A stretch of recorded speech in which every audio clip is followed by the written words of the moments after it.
Hi, welcome to my August reading wrap up. And you'll notice, if you're a regular watcher of my YouTube channel, that there was no July wrap up because I only managed to read 2 books that month. So I thought I'd save them and just feature it in today's wrap up.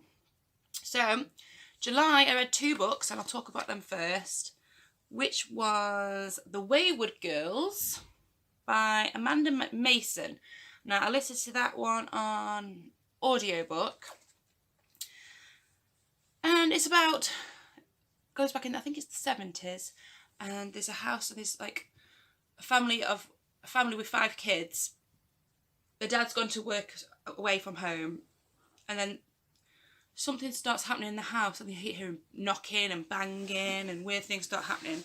So they have an investigator come in to see what goes on, and then it goes to another timeline in the future to when one of the girls is older and her mum is in a care home, but her mum asked these people to come back because the daughter of the first investigator, she wants to finish her off her dad's work because her dad died since, and she wants to finish her off her dad's work. So she allows her to come back, but one of the girls who's now older doesn't want her to come, but obviously agrees reluctantly.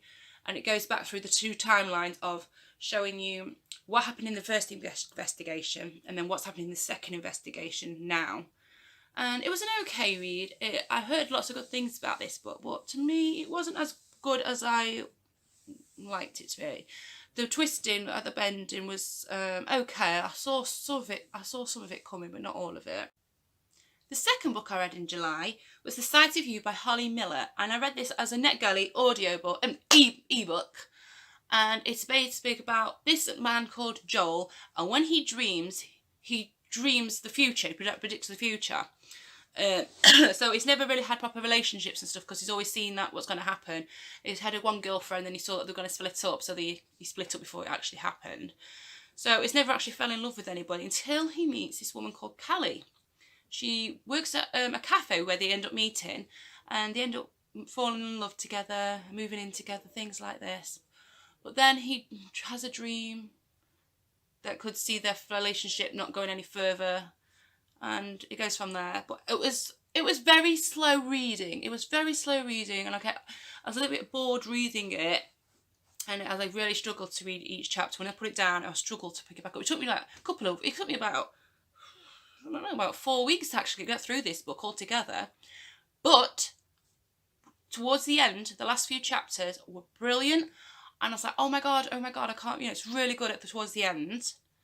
And I would actually reread this book again, even though it was a slow burner and stuff. I would reread it again because it was lovely towards the end. It was one of the best endings of a book ever.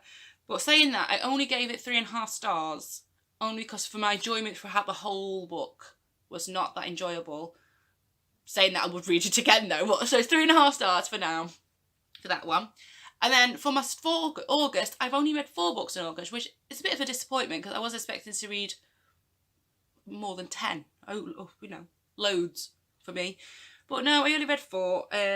My lowest one was an audiobook called Tatty by Christina Dower Hickory. I think I'm saying that. I don't know if I'm saying that right. Tells the story of an Irish girl from the ages of 4 up to the age of 14. And it's basically about her daily life. It's like a daily life, just about a daily life, basically. I didn't really get into this book. There's some parts it just went straight over my head. I wasn't even listening to half of it. The only thing I really liked about the book was the Irish accents of the audio. I really just love the Irish accent. But the story itself, it was just... I wouldn't listen to it again. I wouldn't recommend it. It was 2.5 stars for me. It was okay, do you know what I mean? But half of it I weren't paying attention to. The next one after that was, I've got the book somewhere. Where have I put it? Here it is. Is The Girl from Widow Hills by Megan Miranda. Now, I got this one off of Readers First to review. This is the first Megan Miranda book I've read, and to me this was quite a slow book to start off with as well, like all the rest I've read this month. It's quite slow. It's about this girl called Arden Mania. I can't remember her name, Manor or something like that. And when she was younger, she was about 5, I think. When she was about 5, she sleptwalked out of her house in stormy weather and ended up getting swept away by floodwaters and spent 3 days being lost in the sewers under where they live until someone found her. And then all her rest of her life, she's had attention and stuff because her mum has wanted to sell book deals and things like this. But when she got to college, she actually changed her name to Olivia, which is actually her middle name. Changed her name to Olivia, and didn't tell anybody about her past, even her boyfriend or her best friends. She did not tell anybody about her past because she didn't want anyone to know it. It was like a massive big deal. But to me, just being lost in the sewers was not a big deal that you had to not tell anybody about. It's not like, oh my God, you're so famous, because she's not that famous. And it just kept going on and on and on about how famous she was back then. I thought, well, I've known loads of people that things have happened to them more than this, and they're not famous now. No one knows them. Local people probably know them, but that's about it. So I thought that was made a bit over the top, that bit. But the rest of the story, carry on.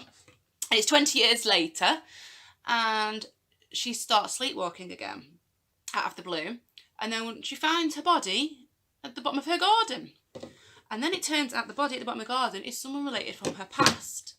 And then it's like, was the thing that happened in her past true? Did something else happen? Was she really lost in the sewers for 3 days?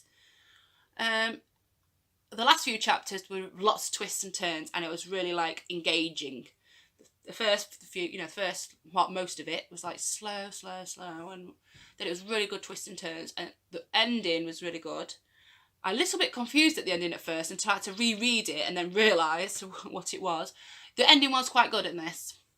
That was the only, but it was okay. I will read more from Meg and Miranda to see what they're like. I give this one 3 out of 5, 3.5 out of 5 stars for that one.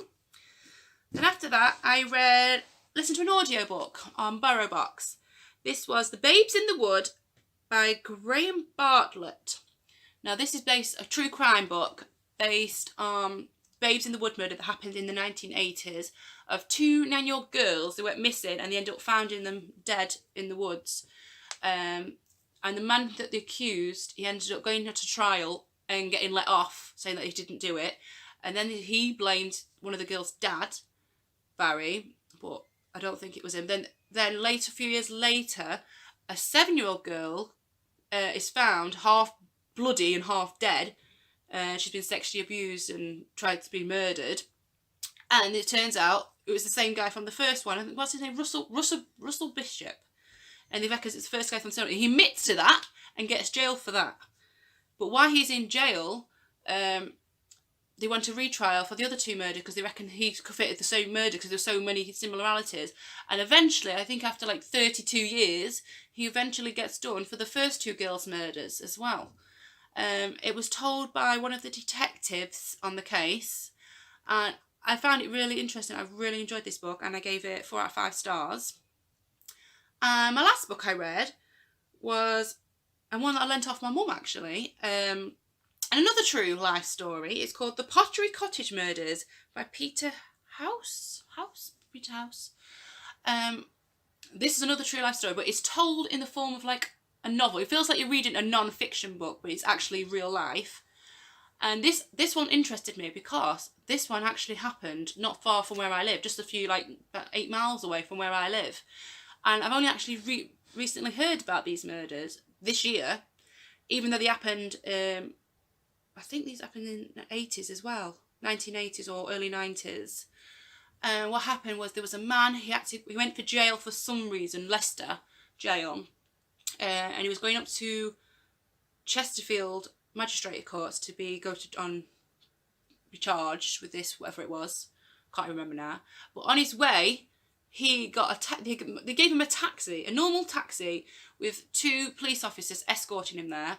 But halfway there, he managed, before he was in jail, he managed to sneak a big 7-inch knife down his pants, and no one noticed it. And then he starts attacking them in the middle of the taxi on the way to the magistrate's court, and he ends up fleeing, escaping. These 2 men are nearly half dead, Surprised none of them died. But then he ends up running through these moors and things, and ending up through to Pottery Cottage in the Peak District. He ended up taking the people hostage in the cottage. There was a mum and dad in about the late 30s or something like that, a 10-year-old girl, and the woman's mum and dad also lived there as well. And it tells you in quite great detail about what happened, why he was there. He spent about 2-3 days at this house. What happened, why he was there, and some people got murdered there. And it was quite graphic-ish in a way, but not gory. But it was really shocking actually. To reading it, it's like a non-fiction book, and it's like so many twists and turns. And you're like, this cannot, I can't believe this could be actually real. This is actually a real crime. In the end, they caught him, and I think they shot him dead as they were trying to escape. But there's I know there's another recent book been made by another. This was told by, I think it was one of the detectives. I can't remember who this wrote this book now, but this new book that's coming out, I think it's just come out this year, is actually told by the detective who shot him, and he actually knows one of the woman from the family. And I'm going to read that book. I'm going to pick that up again. I gave this 5.5 stars. It was a really good read, and I'm surprised I've not heard more about these murders beforehand. I've only used them this year, heard about them this beginning of this year. But this, I suggest, I would recommend this. If you're like into true life crime, I would definitely pick this one up. It was a really good read. So that's it for August and a bit of July. I am hoping to read loads more in September. Whether that happens, who knows? Because kids are now back to school. They officially went back to school yesterday.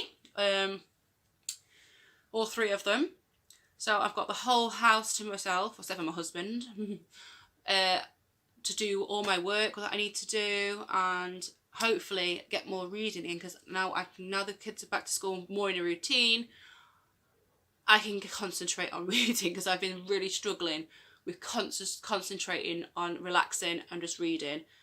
So hopefully, by the time September comes, I will have quite a few books for you. I'm already halfway through listening to 2 audiobooks, so that's a good thing.